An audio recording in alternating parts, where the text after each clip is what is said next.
அல்லாஹு அக்பர், அல்லாஹு அக்பர். அன்பார்ந்த பெரியோர்களே, தாய்மார்களே, சகோதர சகோதரிகளே, குர்ஆனிலே அல்லாஹு தஆலா சூரத்துல் பக்ராவிலே ஒரு ஆயத்து, ரப்பனா ஆத்தினா ஃபித்துன்யா ஹஸனத்தன் வஃபில் ஆஹிரதி ஹஸனத்தன் வகினா அதாபன்னார். இது ஒரு ஆயத்து. என்ன அல்லாஹு தஆலா சொல்லித் தருகிறான்? ரப்பனா ஆத்தினா ஃபித்துன்யா ஹஸனத்தன், எங்களுடைய இரட்சகா, எங்களுக்கு இந்த உலகத்தில் இந்த உலக வாழ்க்கை எங்களுக்கு ஹசனத்தாக ஆக்கித்தா, நல்லாக்கித்தா. ஒஃபில் ஆஹிரதி ஹசனத்தன், மறு உலகத்திலேயும் எங்களுக்கு நல்ல வாழ்க்கை அமைத்துத்தா. அப்ப இந்த உலகத்திலும் எங்களுக்கு நல்ல வாழ்க்கை வேண்டும், மறு உலகத்திலும் எங்களுக்கு நல்ல வாழ்க்கை வேண்டும் என்று கேளுங்கள் என்று அல்லாஹு தஆலா ஒரு துஆவை, பிரார்த்தனையை நமக்கு சொல்லித் தருகிறான். இந்த ரெண்டில் ஒன்றை மட்டும் கேட்கவும் கூடாது. எனக்கு இந்த உலகத்தில் மட்டும் எனக்கு நிம்மதியான வாழ்க்கை தா, சந்தோஷமான வாழ்க்கை தா என்று கேட்டால் வமா லஹு ஃபில் ஆஹிரத்தி மின் ஹலாக், மறு உலகத்தில் ஒன்றும் கிடைக்காது. அதனால் இந்த உலகத்தை பற்றியும் கேட்க வேண்டும், மறு உலகத்தை பற்றியும் கேட்க வேண்டும். இந்த ரெண்டிலும் சிறந்தது எது? அதையும் குர்ஆன் சொல்லித் தருகிறது. வலல் ஆஹிரத்து ஹைரும் வ அபகா, மறு உலக வாழ்க்கை தான் சிறந்தது, நிரந்தரமானது. சிறந்ததும் நிரந்தரமானதும் மறு உலக வாழ்க்கை என்று அல்லாஹு தஆலா நமக்கு குர்ஆனில் வேறொரு ஆயத்திலே சொல்லித் தருகிறார். அன்பார்ந்தவர்களே, நமக்கு மறு உலக வாழ்க்கை நம்பி வாழக்கூடியவர்கள் தான் முஸ்லிம்கள். ஈமானுடைய காரியங்களில் கடைசியானது மறு உலகத்தை நம்புவது. அந்த மறு உலக வாழ்க்கையை பரிபூர்ணமாக நம்ப வேண்டும். மறு உலகத்தில் நல்லதும் நடக்கும், கெட்டதும் நடக்கும், எது வேண்டாலும் நடக்கலாம். அந்த இரண்டையும் பரிபூர்ணமாக நம்பியவர்களுக்கு பெயர்தான் முஸ்லிம், மூமின். ஆகவே அந்த மறு உலகத்திற்காக வேண்டி நாம் என்ன செய்து வைத்திருக்கிறோம், என்ன செய்ய வேண்டும் என்பதை பற்றி கொஞ்சம் சிந்தித்து பார்க்க கடமைப்பட்டிருக்கிறோம். அல்லாஹு தஆலா சில விஷயங்களை மறைத்து விட்டான். அது அல்லாஹு தஆலா சொல்லவில்லை. என்ன காரணம் தெரியுமா? அது நமக்கு தெரிஞ்சா, அந்த விஷயம் நமக்கு தெரிஞ்சா நம்ம வேற லெவல்ல போயிடுவோம். அதனால சில விஷயங்களை அல்லாஹு தஆலா மறைத்து வைத்தான். அதில் ஒன்று, நம்முடைய ரிஸ்க் எவ்வளவு, நம்முடைய ரேஷன் எவ்வளவு என்பது நமக்கு தெரியாது.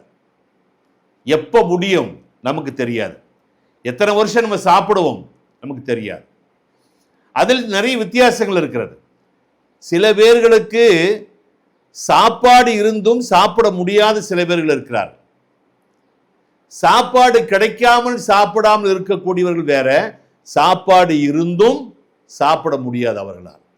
டாக்டர் சொல்லியிருப்பாரு, பிரியாணி சாப்பிடக்கூடாது, கீ ரைஸ் சாப்பிடக்கூடாது, சிக்கன் சாப்பிடக்கூடாது, பீஃப் சாப்பிடக்கூடாது. அப்போ அவர் இருக்கிறதே இதெல்லாம் கட்டாயிருச்சு.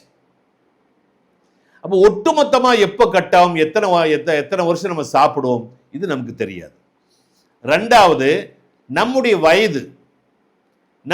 வயது எத்தனை என்று நமக்கு தெரியாது. அல்லாஹ் மறைச்சு வச்சுட்டான்.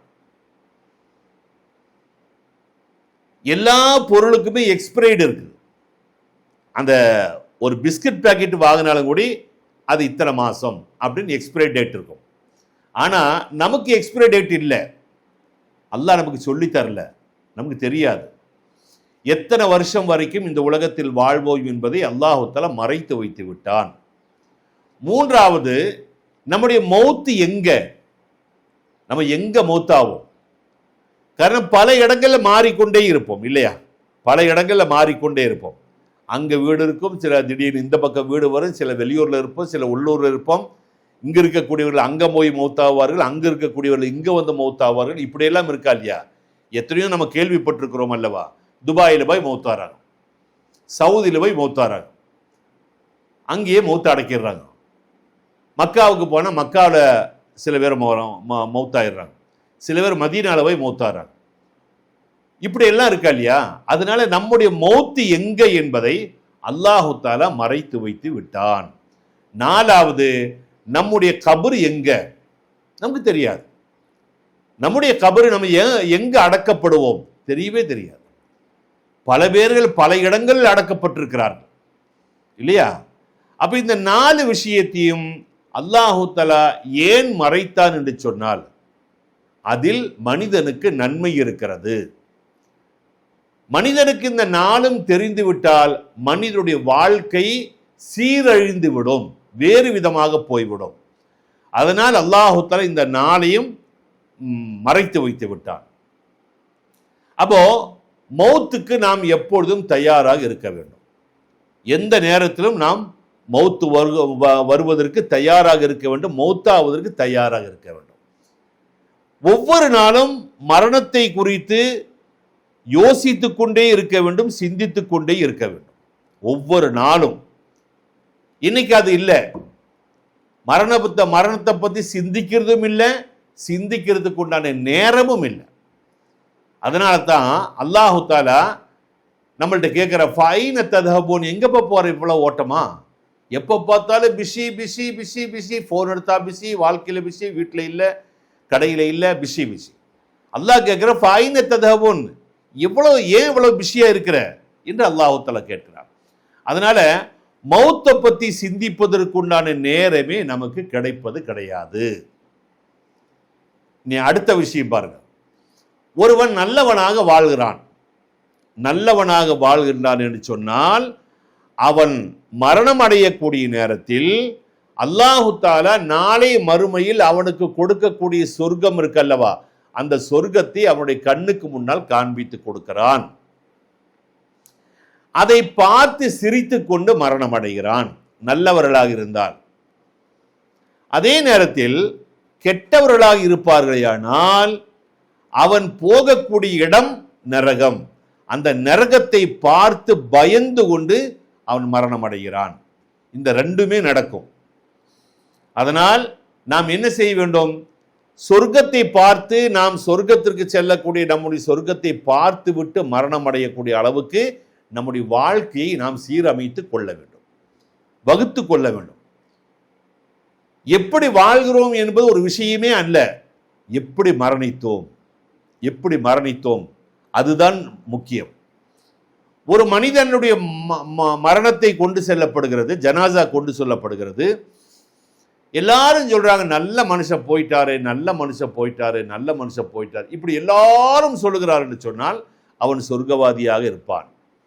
அதே நேரத்தில் ஒரு ஜனாசாவை கொண்டு போகின்ற பொழுது போய் தொலைஞ்சான், தலைவலி விட்டு தொலைஞ்சது, நல்லதா போச்சா மௌத்தானது என்று பார்ப்பவர்களும் கேட்பவர்களும் எல்லாம் அவனை பற்றி தவறாக பேசினால் அவன் நரகத்திற்கு செல்லுவான். அதனால் வாழுகின்ற பொழுது நாம் எப்படி வாழ வேண்டும் என்பதை தீர்மானிக்க வேண்டியது நம்முடைய பொறுப்பு. அல்லாஹ் சொல்லுகிறான், தம்பி வாழுகின்ற பொழுது நீ நாளை மறு உலகத்திற்காக வேண்டி என்ன சேகரித்து வைத்திருக்கிறார், என்ன சம்பாதித்து வைத்திருக்கிறார் என்பதாக கொஞ்சம் சிந்தித்து பார் என்று அல்லாஹ் தஆலா சொல்கிறார். வல் தன்லுர் நஃப்சும் மா கத்தமத் லிகத் வத்தகுல்லாஹ், நாளை மறு உலகத்திற்காக வேண்டி நீ என்ன சம்பாதித்து வைத்திருக்கிறாய் என்பதை பற்றி நீ கொஞ்சம் சிந்தித்து பார் என்று குர்ஆனிலே அல்லாஹ் தஆலா சொல்கிறார். என்னைக்காவது கொஞ்ச நேரம் சிந்திச்சமா? சொர்க்கம் வேணும் சொர்க்கத்துக்கு போறோம்னு ஆசைப்படுறமே, அந்த அதி பயங்கரமான அந்த மிகப்பெரிய சொர்க்கத்திற்கு செல்லுவதற்கு நாம் என்ன செய்து வைத்திருக்கிறோம்? ஏதாவது சேகரித்து வைத்திருக்கிறோமா? ஒரு குடும்பம் நடத்தணும்னு சொன்னா இன்னதெல்லாம் தேவை இருக்குது அப்படின்னு நமக்கு நல்லாவே தெரியும். எல்லாம் தேவை இருக்குது. நாளைக்கு சொர்க்கத்துல போய் நம்முடைய வாழ்க்கையை அமையணும்னு சொன்னா அந்த சொர்க்கத்திற்காக வேண்டி நாம் என்ன சேகரித்து வைத்திருக்கிறோம்? ஒண்ணுமே இல்லை, ஜீரோ பாயிண்ட் தான் இன்னைக்கு நம்ம இருக்கிறோம். ஆகவேதான் அல்லாஹ் தஆலா சொல்லுகிறான், மறு உலகத்திற்காக நீ என்ன சேகரித்து வைத்திருக்கிறாய் என்று கொஞ்சம் சிந்தித்து பாரும் என்று அல்லாஹ் தஆலா சொல்கிறான். இனி அடுத்த ஒரு விஷயம் பாருங்க. ஒரு மனிதனுடைய உயிரை அஸ்ராயில் அலைஹிஸ்ஸலாம் அவர்கள் கைப்பற்றுகிறார்கள். ரூஹ பிடுங்க வர்றாங்க. அந்த ரூஹ ஒரு மனிதனுடைய உடம்பிலிருந்து ரூஹை எடுக்கின்ற பொழுது அந்த மனிதனுடைய நிலைமை என்னவாக இருக்கும்? இதையும் நாம் சிந்திக்க வேண்டும். அதாவது நல்லவர்களாக இருப்பார்களேயானால், அல்லாஹ்வை பயந்து வாழ்ந்தவர்களாக இருப்பார்களேயானால், தக்வா உள்ளவர்களாக வாழ்ந்திருப்பார்களேயானால், தொழுகையும் மற்றும் அமல்களும் செய்யக்கூடியவர்களாக இருப்பார்களேயானால், அவருடைய ரூஹை பிடுங்குகின்ற பொழுது அவருடைய நிலைமை என்னவாக இருக்கும் தெரியுமா? வெண்ணெயில விழுந்த அல்லது எண்ணெயில விழுந்த முடியை எடுத்தால் அந்த எண்ணெய்க்கோ வெண்ணெய்க்கோ வலிக்காது இல்லவா முடி எடுக்கிறது. இதே மாதிரி நல்லவர்களாக இருந்தால் அந்த நல்லவர்கள் ரூஹை எடுக்கின்ற பொழுது அவர்களுக்கு எந்த வலியும் தெரியாது, பெரிய வலியெல்லாம் ஒன்று இருக்காது. அதே நேரத்தில் கெட்டவர்களாக இருப்பார்களேயானால் தொழுகை இல்லை, நோன்பு இல்லை, ஹஜ் இல்லை, ஜக்காத் இல்லை, தானம் எதுவுமே இல்லாத ஒரு மனிதனாக இருந்தால் அவனுடைய ரூஹை உடம்பிலே இருந்து எடுக்கின்ற பொழுது எப்படி இருக்கும் என்பதற்கு ஒரு உதாரணம் சொல்லப்படுகிறது. ஒரு மாட்டை அல்லது ஒரு ஆட்டை கைத்துல கெட்டி போட்டு உயிரோடு அதனுடைய தோலை உரித்தால், உயிரோடு இருக்கின்ற பொழுது அதனுடைய தோலை உரித்தால் அந்த ஆட்டுக்கோ மாட்டுக்கோ எவ்வளவு வேதனை, எவ்வளவு வலி இருக்குமோ அந்த வலி இருக்கும் யாருக்கு? கெட்டவனுடைய ரூஹை எடுக்கின்ற பொழுது அவ்வளவு சகிக்க வேண்டியது வரும், அவ்வளவு வேதனை அனுபவிக்க வேண்டியது வரும். அதனால நாம் நம்முடைய வாழ்க்கை நல்ல முறையில் அமைத்துக் கொள்ள வேண்டுமா அல்லது எப்படியாவது இருந்தா போதுமா அப்படின்னா சிந்தித்து பார்க்க வேண்டும். நபிகள் நாயகம் ஸல்லல்லாஹு அலைஹி வஸல்லம் அவர்களும் கூட மௌத்துடைய நிலைமையை பற்றி சொல்றது, இஸ்ராயல்கிட்ட சொல்றாங்க, எனக்கே இவ்வளவு வலின்னு சொன்னா என்னுடைய உம்மத்துகளுக்கு எவ்வளவு வலி இருக்கும் என்று நபிகள் நாயகம் ஸல்லல்லாஹு அலைஹி வஸல்லம் இஸ்ராயல் இடத்தில் சொன்னார்களாம். அப்போ மௌத்துடைய அந்த வலியை, மௌத்துடைய அந்த வேதனையை நாம் சகித்தே தீர வேண்டும். அதனால அதை பற்றி கொஞ்ச நேரம் நாம் சிந்தித்து பார்க்க வேண்டும். நம்முடைய உயிரை கைப்பற்றுவதற்காக வேண்டி இஸ்ராயீல் அலைஹிஸ்ஸலாம் அவர்கள் வருவார்கள். வந்து நம்முடைய உடம்பில் இருக்கக்கூடிய ஒவ்வொரு பார்ட்ஸில் இருக்கக்கூடிய ரூஹா எடுப்பாங்க. காலில் பாருங்க ரூஹ துடிக்கும். காலில் அந்த குதிங்காலில் பார்த்தீங்கன்னு சொன்னால் அப்படியே ரூஹ அப்படி துடிக்கும் இல்லையா? கையில் நாடி பார்க்குறாங்களே டாக்டர்மார், இங்கேயும் பார்த்தீங்கன்னா துடிக்கும், இங்கேயும் பார்த்தீங்கன்னா துடிக்கும். இப்படி பல இடங்களில் ரூஹனுடைய அந்த அந்த பிரான்ச்சு, ரூஹனுடைய பிரான்ச்சஸ் இருக்குது, அங்கெல்லாம் ரூஹ இருக்குது. அப்போ அந்த ரூஹை எல்லாமே அஸ்ராயில் அலைஹிஸ்ஸலாம் அவர்கள் காலிலிருந்து ரூஹை பிடிக்கிறார்கள்.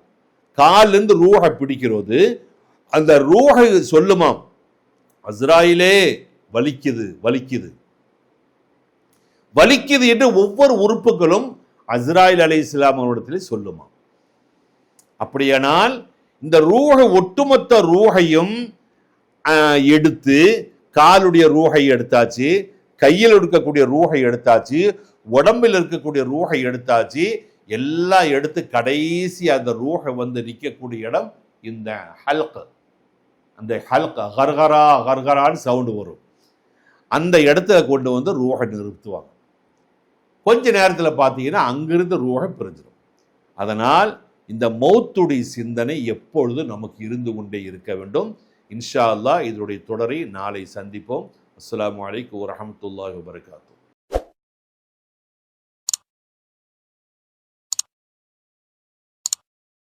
Allah